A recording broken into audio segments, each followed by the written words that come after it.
नमस्कार। बिहार में एक बार फिर से महागठबंधन की सरकार बन गई है। नीतीश कुमार ने आज 8वीं बार मुख्यमंत्री पद की और तेजस्वी यादव ने दूसरी बार उप मुख्यमंत्री पद की शपथ ली है।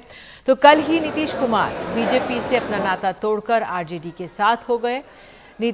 शपथ ग्रहण के बाद जब पत्रकारों ने बीजेपी नेताओं के इस दावे को लेकर सवाल किया कि 2025 से पहले ही आरजेडी का भी साथ छोड़ेंगे, तो नीतीश कुमार ने कहा कि उनको जो बोलना है बोलते रहें, इतना तय है कि 2014 में नहीं रहेंगे। इशारों में वो प्रधानमंत्री मोदी पर निशाना साध रहे थे।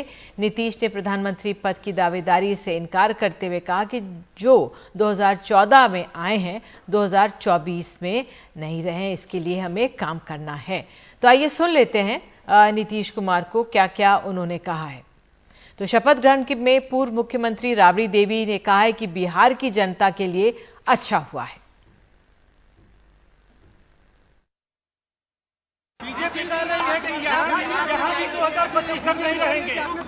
अब हम रहेंगे कि नहीं रहेंगे, क्या रहेंगे, उनको जो मन में आता है बोले, लेकिन इतना जान लीजिए कि 2014 में अब नहीं रहेंगे। सर 2024 के प्रधानमंत्री पद के उम्मीदवार होंगे आप? नहीं, हम किसी चीज के उम्मीदवार का हम कोई दावेदारी नहीं, आपके कार्यकर्ता लेकिन इतना तो जरूर कर दीजिए ना कि 14 में जो आए 24 तक के आगे रह पाएंगे कि नहीं रह पाएंगे, वो अपना समझ। अब बिहार के जनता के लिए बहुत अच्छा हुआ है। बहुत बिहार के जनता के हम धन्यवाद देते हैं, शुभकामना भी देते हैं, और सारे मीडिया के लोगों को मैं शुभकामना धन्यवाद देती हूँ कि बहुत अच्छा हुआ बिहार के जनता के लिए, बिहार के देश राज्य के लिए। तो आइए हम सीधे चलते हैं। विनोद अग्निहोत्री वरिष्ठ पत्रकार हमारे साथ बने हुए। विनोद जी, तो अब नीतीश कुमार ने जो ये बयान दिया है, क्या उन्होंने बिहार से आगे की राजनीति के संकेत दे दिए हैं? देखिए निधि जी, जब कल का जो घटनाक्रम है और जिसकी परिणति आज 8वीं बार उनको मुख्यमंत्री पद की शपथ ग्रहण के रूप में हुई है, तो निश्चित रूप से ये सिर्फ बिहार के लिए नहीं है। और नीतीश कुमार अपने उम्र के उस पड़ाव में हैं, राजनीति के उस मुकाम पर हैं जहां बिहार का मुख्यमंत्री पद अब उनके लिए उतना महत्वपूर्ण नहीं रह गया है जितना कि 4 साल 5 साल पहले था। और इसीलिए अब वो आगे की यात्रा करना चाहते हैं, राजनीतिक यात्रा। और चूंकि केंद्रीय राजनीति में आने का उनका पुराना अनुभव भी रहा है, रहे भी हैं, केंद्रीय मंत्री रहे हैं, और इस समय जो विपक्ष की स्थिति है, उन्हें मालूम है कि विपक्ष को एक ऐसा क्रेडिबल चेहरा चाहिए जो प्रधानमंत्री नरेंद्र मोदी को चुनौती दे सके। ममता बनर्जी वो चेहरा हो सकती थी, लेकिन चूंकि वो पश्चिम बंगाल में ही हैं, और इसके अलावा राहुल गांधी एक चेहरा है, और तीसरा चेहरा नीतीश कुमार है। अब इन तीनों के बीच में बाकी और कोई चेहरा जो है उस तरह से नहीं है। अब इन तीनों के बीच में क्या समझौता होता है, कौन, एक अरविंद केजरीवाल का नाम लोग ले सकते हैं, लेकिन अभी उनको बहुत परीक्षा देनी है, राजनीतिक परीक्षा, गुजरात, हिमाचल, सब जगह। लेकिन इन तीनों के बीच में कौन कितना सेक्रीफाइस करता है और सब स्वीकार करते हैं नीतीश कुमार को, ये सब आने वाले दिनों में इन प्रश्नों का के उत्तर हमको मिलेंगे। लेकिन इतना जरूर है कि बिहार के इस प्रयोग से विपक्ष में एक जान आ गई है, कांग्रेस पार्टी में जान आ गई है। और सबसे बड़ी बात यह है कि जो महाराष्ट्र की सरकार जाने के बाद जो निराशा विपक्ष में आई थी, वो एक बार फिर से आशा का संचार उनके अंदर हुआ है। और नीतीश कुमार जो कि उत्तर भारत के नेता हैं, पिछड़े वर्ग के नेता हैं, और उनके इस कदम का असर उत्तर प्रदेश में भी पड़ सकता है, अन्य राज्यों में पड़ सकता है, ऐसी विपक्षी नेताओं को उम्मीद है। बिल्कुल, तो आपने उत्तर प्रदेश की बात की, तो अखिलेश यादव ने कल ही बधाई दी थी। और मुझे हमारे सहयोगी मनीष कुमार जुड़ गए हमारे साथ। मनीष, जो नीतीश कुमार ने बयान दिए लगातार, जो अभी इस समय कहा है, किस तरह से देख रहे हैं आप? वो बिहार में अभी मुख्यमंत्री तो हैं, लेकिन आगे की राजनीति, बिहार से आगे की राजनीति के उन्होंने साफ संकेत दे दिए। देखिए, निश्चित रूप से नीतीश कुमार अगर तेजस्वी यादव के साथ आए हैं, बीजेपी के साथ उन्होंने अपनी दोस्ती तोड़ी है, तो वो केवल बिहार के मुख्यमंत्री बने रहने के लिए नहीं आए हैं। निश्चित रूप से उनकी कोशिश होगी, क्योंकि जिस प्रकार से बीजेपी ने पिछले 5 वर्षों के दौरान, खासकर 2020 के विधानसभा चुनाव के समय से लेके अब तक उनके साथ वर्ताव किया है, हर विधायक हो, मंत्री हो या विधानसभा के स्पीकर हों, बीजेपी के केंद्रीय मंत्री हों, उससे वो काफ़ी ज़्यादा अपमानित अपने आप को महसूस कर रहे हैं। और कहीं ना कहीं वो चाहते हैं कि उसका राजनीतिक बदला जो है 2024 में प्रधानमंत्री नरेंद्र मोदी की जो विजय रथ है या जो उनका पूरा चुनावी अभियान है उसको पराजित कर वो करें, और ये मंशा जो है उन्होंने अपनी आज साफ कर दी है। देखिए, पिछले 24 घंटों के दौरान यही नीतीश कुमार हैं कि वो पिछले 1.5-2 वर्षों से मीडिया से कटे कटे रहते थे, लेकिन उन्होंने 4 बार बात की है। और मैं आपको कह सकता हूं निधि, मैंने कभी उनको इतना खुलकर हाल के दिनों में, हाल के महीनों में कभी उनको इतना खुलकर बात करते हुए नहीं देखा। लगता है जैसे उनको नई आज़ादी मिली हो, और वो भी बोलने की आज़ादी, खुलकर बोल रहे हैं। और ये उन्होंने साफ किया कि वो विपक्ष को मजबूत करने के लिए कोई कसर नहीं छोड़ेंगे। उनको मालूम है कि प्रधानमंत्री के रूप में उनकी एक्सेप्टेबिलिटी उतनी आसान नहीं है, और वो सब कुछ जो है वो जीत का आंकड़ा, किसके पास कितने सांसद होते हैं और आखिरकार कांग्रेस पार्टी क्या चाहती है, उसके ऊपर निर्भर करेगा। लेकिन अगर मैं आपको बताऊं कि कल जब संयुक्त महागठबंधन दलों के विधायक दल की बैठक हो रही थी, तो उसमें जो सबसे प्रभावी भाषण, सबसे जो कहते हैं इम्प्रेसिव स्पीच, जो बिहार के प्रभारी हैं भक्त चरण दास, जो कि नीतीश कुमार, लालू यादव के साथ 74 मूवमेंट में भी, छात्र आंदोलन में भी शामिल थे, उनका था कि देखिए आप आए हैं हमारे साथ, ये सबसे बड़ी देश की राजनीति के लिए एक टर्निंग पॉइंट है। तो सब जानते हैं कि नीतीश कुमार केवल बिहार की मुख्यमंत्री की कुर्सी पर बैठे रहने के लिए, बने रहने के लिए नहीं आए हैं। कहीं ना कहीं उनका एक रोल होगा बिहार के बाहर भी, देश की राजनीति में भी। और जो बीजेपी के साथ सहयोगी के रूप में उनकी भूमिका काफ़ी सिमट गई थी, और बीजेपी ने उनको वर्चुअली किसी भी तरीके से, आप कहिए कि मुख्यमंत्री से ज़्यादा उनका कोई रिस्पेक्ट नहीं था। रिस्पेक्ट भी आप कह सकती हैं कि बार बार उनकी अथॉरिटी को क्वेश्चन किया जाता था। उससे अब नीतीश कुमार निकले हैं, तो आने वाले दिनों में निश्चित रूप से देश की राजनीति में आप उनको सक्रिय देखेंगे।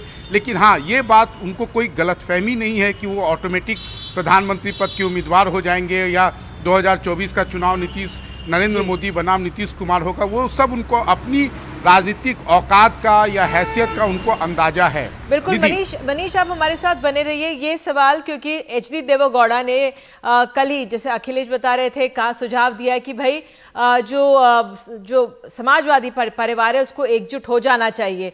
विनोद जी, मैं आपसे ये जानना चाह रही हूँ, नवीन भी कह रहे थे, क्या आरजेडी जेडीयू में विलय, या फिर आप आगे का भविष्य किस तरह से देख रहे हैं? जो विपक्ष है, कौन कौन से गुट साथ आ सकते हैं? देखिए, अभी नवीन भाई ने भी कहा था कि समाजवादियों का इतिहास रहा है जुड़ने और टूटने का, और ये डॉक्टर लोहिया और आचार्य नरेंद्र के जमाने से रहा है, और कोई नई बात नहीं है। तो टूट तो वो बहुत चुके। आप देखिए कितने टुकड़े हो चुके। मतलब नवीन पटनायक का जनता दल अलग, बीजू जनता दल बन गया, देवगौड़ा का जनता दल एस बन गया, नीतीश कुमार का जनता दल यूनाइटेड हो गया, रामविलास पासवान की लोक जनशक्ति पार्टी बन गई, मुलायम सिंह की समाजवादी पार्टी, लालू यादव की आरजेडी। तो टूट तो बहुत चुके, अब मिलने का समय है। ये एक साइकिल चलता है इनका आपस में, और इसकी पहले भी एक कोशिश हुई थी, आप याद कीजिए, जब मुलायम सिंह यादव के घर पर बैठक हुई थी, इसमें देवगौड़ा, ओम प्रकाश चौटाला और नीतीश कुमार, लालू यादव, शरद यादव सब उसमें, और एक जनता दल बनना था। ये बात 2015 की मैं बता रहा हूं। लेकिन कुल मिलाकर के 2015 से पहले, चुनाव से पहले, लेकिन फिर कुछ ऐसा हुआ कि समाजवादी पार्टी ने बैकआउट कर दिया, और अचानक जो है वो पीछे हट गई, और वो प्रयास असफल हो गया। कई बार ये मिले हैं टूटे हैं, मिले हैं टूटे हैं। तो अब जो देवगौड़ा जी ने कहा है, क्योंकि इस वक्त उनके सामने अपने राजनीतिक और वैचारिक अस्तित्व को बचाए रखने का एक ही रास्ता है कि वो धीरे धीरे एकजुट हो और अपनी ताकत को एकजुट करें। एक समय निधि जी कांग्रेस के मुकाबले यही धारा होती थी। भारतीय जनता पार्टी का जो पूर्ववर्ती अवतार था जनसंघ, उसकी कोई राजनीतिक हैसियत ऐसी नहीं थी कि वो कांग्रेस को चुनौती दे सके। कांग्रेस को चुनौती देने का काम ये समाजवादी और लोकदल की जो मिली जुली धारा है यही देती थी। लेकिन धीरे धीरे मंडल राजनीति के बाद, और जिस तरह ये सारा वैचारिक राजनीति जातीय राजनीति में बदल गई, और फिर कमंडल की राजनीति आ गई, और तमाम अवसरवादी नेताओं ने जिस तरह इधर से उधर पाला बदला और वो दिखाया, उससे इनकी साख खत्म हुई, खराब हुई, और ये बिखरते चले गए। आज भी अगर ये सब एकजुट हो जाएं तो ये बहुत बड़ी चुनौती बन सकते हैं तीसरे मोर्चे के रूप में, बशर्ते कि एकजुट हो जाएं। इनको एकजुट कौन करेगा, ये एक बड़ा सवाल है, क्योंकि अब जो है चौधरी देवीलाल जैसा कोई कद्दावर नेता अभी फिलहाल नहीं है जिसकी बात सब माने। उस समय चौधरी देवीलाल ने सबको एकजुट किया था 89 में, नवीन भाई हमारे तो उस समय के हम लोग सब गवाह हैं। तो मुझे लगता है ये नीतीश कुमार ये पहल कर सकते हैं, क्योंकि उनका कद इस वक्त इस खेमे के नेताओं में सबसे वरिष्ठ नेताओं में है। लालू जी हैं, लालू जी का स्वास्थ्य ठीक नहीं है, मुलायम सिंह जी का स्वास्थ्य भी ठीक नहीं है, तो नीतीश कुमार ही सक्रिय है, वो इस भूमिका को निभा सकते हैं। बिल्कुल। और कल जिस तरह से तेजस्वी यादव ने कहा कि वो ये सबसे अनुभवी मुख्यमंत्री हैं, सबसे परिपक्व मुख्यमंत्री हैं। जब उनसे प्रधानमंत्री पद के दावेदारी के लिए एक सवाल पूछा गया तो अपने आप में उन्होंने भी एक बहुत संभला हुआ ये जवाब दिया था। नवीन जी, जो आप आगे बिहार की राजनीति में क्या आप फर्क देख रहे हैं? आपका क्या आंकलन है जब ये चाचा भतीजा एक बार फिर से साथ आ गए हैं? क्या आंकलन, क्या इसका असर होगा? देखिए, ये अलायंस के बाद बिहार की राजनीति में बीजेपी कंप्लीटली आइसोलेटेड। आज के दिन में बिहार की राजनीति में बीजेपी के साथ कोई भी नहीं है। पशुपति कुमार पारस का एक फैक्टर है जिसका कोई एमएलए नहीं, और दूसरे साइड में बिहार सारे पॉलिटिकल पार्टी एक साथ हैं। ये बहुत ही डेडली कॉम्बिनेशन है और इतने दिनों से हम बिहार को कवर कर रहे हैं। अगर ये जो फॉर्मेशन है और ये फॉर्मेशन स्मूथली काम करते रहा 2024 तक, तो मेरा मानना है कि 2024 के इलेक्शन, पार्लियामेंट्री इलेक्शन में बीजेपी को हर सीट पर संघर्ष करना पड़ेगा। और ये पिक्चर जो 2019 का था वो 2024 में कंप्लीटली रिवर्स हो जाएगा बिहार। इसमें आज के दिन आप नोट कर लीजिए, कहीं कोई हमसे गलती नहीं होगी। इसलिए बीजेपी को हाफ ए डजन सीट जीतने में संघर्ष करना पड़ सकता है बिहार में। तो ठीक है, आपका ये कहना है कि बीजेपी आइसोलेट हो जाएगी ये तरह से जी। हालांकि प्रधानमंत्री की बहुत धुआंधार कैंपेनिंग हुई थी, लेकिन उतनी उसके मुकाबले सीटें नहीं मिल पाई थी, लेकिन फिर भी बीजेपी मजबूत स्थिति में है। देखिए, 2015 में भी आप देखिएगा जो ये अलायंस ये था लालू प्रसाद का और नीतीश कुमार का, पीएम ने काफी कंपेन किया था, dozens of rallies, massive mobilisation हुआ था, लेकिन फिर भी बीजेपी 54-55 या कुछ सीट जीत पाई थी। तो बिहार में जो कास्ट कॉम्बिनेशन है और नीतीश कुमार, आरजेडी का अपना एक कमिटेड वोट बैंक है और नीतीश कुमार के 2 वोट बैंक है। एक तो नीतीश कुमार की जो इमेज है उसको लेकर काफी फ्लोटिंग वोटर्स उसको वोट देते हैं, दूसरा महिलाओं की एक काफी बड़ी तादाद उनको वोट देती है, और तीसरा जो है जो so called EBC, extremely backward caste, जो बिहार में पचपनिया वोट के नाम से जाने जाते हैं, उसमें उनका काफी पेनिट्रेशन है। चलिए, अब बिल्कुल ये है बात सही कि किस तरह से नीतीश कुमार हैं, लेकिन उनका भी असर कम हो रहा था। आरजेडी सबसे मजबूत पार्टी है इस समय बिहार में। विनोद जी, जो विपक्ष के और राजनीतिक दल हैं, अब कांग्रेस है, कल तक हम देख रहे थे, खबर आ रही थी कि कांग्रेस की तरफ से सूत्रों के हवाले से खबर ये थी कि शायद उप मुख्यमंत्री पद चाह रहे हैं, 4 मंत्री पद भी चाह रहे हैं। हालांकि आज तो सिर्फ मुख्यमंत्री और उप मुख्यमंत्री ने ही शपथ ली है। कांग्रेस का रोल इस समय आप किस तरह से देख रहे हैं? हालांकि कांग्रेस के भी चुनाव होने वाले हैं अगले महीने, वहां पे भी शायद संगठन के चुनाव होंगे, उम्मीद करते हैं कि अपना अध्यक्ष वो चुन पाए, लेकिन उस लिहाज से क्या आंकलन? देखिए, कांग्रेस की भूमिका बहुत महत्वपूर्ण होगी। नवीन जी ने एक चीज बड़ी अच्छी कही, मैं उसमें एक चीज खाली जोड़ना चाह रहा हूँ। उन्होंने कहा कि 2 वोट बैंक है नीतीश कुमार के, एक तो उनकी इमेज का वोट बैंक है, एक ईबीसी वोट बैंक है, महिलाओं का वोट बैंक, एक वोट बैंक और है, और जिस वोट बैंक पर बीजेपी पूरे देश में काम कर रही है वो है पसमानदा मुसलमानों। पसमानदा मुसलमानों का जो है नीतीश कुमार का एक जबरदस्त वोट बैंक, और बीजेपी इस वोट बैंक को पूरे देश में अपने साथ जोड़ने की एक मुहिम चला रही है।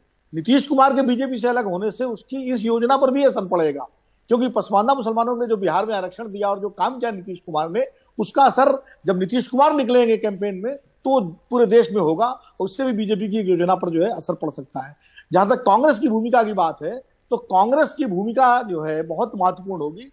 सबसे बड़ी बात है आरजेडी और जेडीयू के बीच में एक ग्लू का जो काम है, जो गोंद का काम है, वो कांग्रेस को करना पड़ेगा। क्योंकि कई बार क्या होता है कि जो स्थानीय स्तर पर, क्षेत्रीय स्तर पर नेताओं के अहम टकराते हैं, स्वार्थ टकराते हैं। सत्ता तो बन गई, सरकार बन गई, चीफ मिनिस्टर बन गए, डिप्टी चीफ मिनिस्टर बन गए, अभी मंत्रिमंडल को लेकर के आपस में सत्ता का बंटवारा होगा, विभाजन होगा, तो क्या होता है उसमें कांग्रेस को एक भूमिका निभानी पड़ेगी कि दोनों पक्षों को संतुष्ट करे। इसके अलावा बिहार की राजनीति में भी और देश की राजनीति में भी कांग्रेस की भूमिका इसलिए भी बड़ी महत्वपूर्ण होगी कि जो सबसे बड़ी पार्टी है कांग्रेस देश के अंदर, विपक्ष की आज भी, तो कांग्रेस एक तो पहली बार नीतीश कुमार की भूमिका को स्वीकार करे एक बड़ी भूमिका के रूप में, वो करना पड़ेगा, उसके लिए उसको बड़ा दिल दिखाना पड़ेगा। और दूसरी बात यह है कि बाकी जो क्षेत्रीय दल हैं उनको एक साथ लाने में नीतीश कुमार जो पहल करेंगे, कांग्रेस को उसमें भी सहयोग देना पड़ेगा। और ये जो है श्रेय लेने का जो खेल है, इससे कांग्रेस को बचना पड़ेगा। और कांग्रेस को कुल मिलाकर के क्षेत्रीय दलों की भावनाओं आकांक्षाओं का ध्यान रखना पड़ेगा। और खास करके सीटों के बंटवारे में जब लोकसभा का चुनाव आएगा उस वक्त भी उसको कई जगह हो सकता है अपनी भूमिका बड़े भाई की निभानी पड़े और कई जगह उसको एडजस्ट करना पड़ेगा क्षेत्रीय दलों को, ये सब भी देखना पड़ेगा। और सबसे पहले भूमिका बिहार में है उसकी कि जहां इस गठबंधन को बनाए रखने में वो एक महत्वपूर्ण भूमिका निभाए। बिल्कुल। और नवीन जी, ये कि जिस तरह से ये दोनों साथ आए हैं, आरजेडी और जेडीयू साथ आए हैं, तो जो क्षेत्रीय दल हैं उनमें भी एक थोड़ी सी राहत की सांस ली होगी, थोड़ी जान फूकेगी उनमें, क्योंकि हमने सुना था बीजेपी के जो राष्ट्रीय अध्यक्ष हैं उन्होंने जिस तरह से कहा था कि हम विचारधारा की पार्टी हैं और कोई रहता नहीं, तो उस लिहाज से माना ही गया था कि क्षेत्रीय दल की तरफ उनका इशारा था। सही बात है। और मेरा भी आकलन यही है कि मेरा मानना है कि ये जो बिहार की घटना हुई है इसको हमारा मानना है कि turning point in recent Indian politics का एक टर्निंग पॉइंट साबित हो सकता है। इसका अभी देखिएगा डायरेक्ट इम्पैक्ट होगा झारखंड में, जहां की गवर्नमेंट जो थी दोलरम में थी, लेकिन वहां पर हो सकता है कि इसके कारण स्टेबिलिटी आ जाए इसको लेकर। और देखिए क्षेत्रीय दलों के बीच में डेफिनेटली इस घटना का इम्पैक्ट पड़ेगा, क्योंकि सडनली जो एकदम ग्लूम डूम सिनेरियो था उसमें एक होप दिखाई दे रहा है, एक लाइट आशा की किरण दिखाई दे रही है। और ऐसी स्थिति में आने वाले दिनों में देखिए नीतीश कुमार को जो जानता है उनकी हर बात का महत्व समझता है। नीतीश कुमार जो मनीष कह रहे थे कि आज जिस तरीके से खुल के वो बोल रहे थे, हमने भी इस तरीके से उनको राष्ट्रीय राजनीति को लेकर कमेंट करना और कि 2024 में बीजेपी को नहीं आने दें, इस तरह की बात वो नहीं कहते। आप नीतीश कुमार बहुत कम बोलते हैं इन सब चीजों को। आज जो नीतीश कुमार बोल रहे हैं उसका सीधे एक ही मतलब है कि ये जो उन्होंने प्लंज लिया है उसके पहले उनकी काफी बात राष्ट्रीय स्तर पर नेताओं से, दूसरे पार्टी के नेताओं से हुई होगी डायरेक्टली और इनडायरेक्टली। और मेरा मानना है कि आने वाले दिनों में जैसा विनोद जी कह रहे थे वो बहुत एक्टिव रोल अदा कर सकते हैं लोगों को साथ लाने में। उनके बहुत ही अच्छे संबंध है नवीन पटनायक और वो जो भी डिसीजन लेते हैं मोरल एक ही डिसीजन लेते हैं, उनके व्यक्तिगत संबंध, उनकी छवि काफी अच्छी रही है। तो मेरा मानना है कि एक टर्निंग पॉइंट हो सकता है और ये क्षेत्रीय दलों के लिए ऑक्सीजन का काम कर सकता है। बिल्कुल नवीन जी, आपने बहुत अहम बातें की। विनोद जी, आपने बहुत बहुत धन्यवाद जुड़ने के लिए। फिलहाल एक ब्रेक हम लोग ले लेते हैं और चर्चा पर विराम लगाते हैं, लेकिन अपने आप में एक टर्निंग पॉइंट बताया जा रहा है जिस तरह से जेडीयू और आरजेडी साथ आए हैं और क्या देश की राजनीति में एक नया मोड़ लेकर आएंगे, क्या विपक्ष इससे और मजबूत होगा, क्या 2024 से पहले विपक्ष एक मजबूत गठजोड़ बन पाएगा, ये वाकई देखना होगा।